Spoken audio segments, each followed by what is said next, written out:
Next, we are going to talk about 3 settings on your camera to control exposure, or the brightness of your video. First is shutter speed. When shooting video, your shutter speed should always be double your frame rate, or the closest to it. For example, if your frame rate is 30 frames per second, your shutter speed should be 60.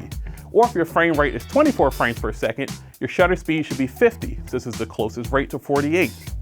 Also take note, shutter speed affects your video's exposure. High shutter speeds produce darker images, while lower shutter speeds produce brighter ones. That said, shutter speed can affect your exposure, but when shooting video, never change it to do so because it will result in an unnatural looking image. To properly expose your video, you want to start with aperture setting. Aperture, or f-stop, controls the amount of light that reaches your camera sensor. The bigger the aperture number, the darker the image, while the smaller the number results in a brighter image. However, aperture also affects the depth of field, or background blur. So let's say you're filming an interview, but the background isn't very interesting.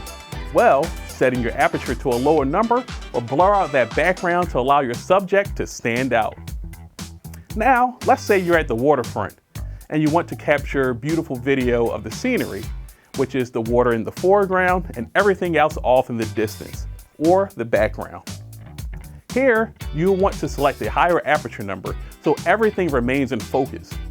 How well this effect works depends on the lens attached to your DSLR, but if your aperture is set properly, it can be achieved. Now that your aperture is set, but your video is still not exposed properly, chances are your ISO is the next setting you want to check out.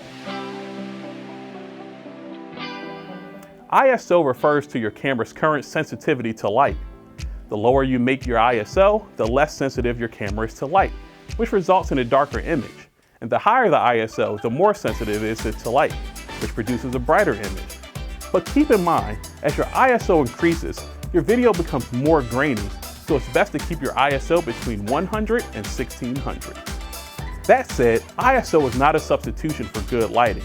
If your image is still dark, it's best to add lights or move your shoot to a brighter location. While it may be tricky setting proper exposure, when first starting out, you can use your camera's built-in light meter for help. Now that you know the basics, grab your camera and start shooting some awesome video footage.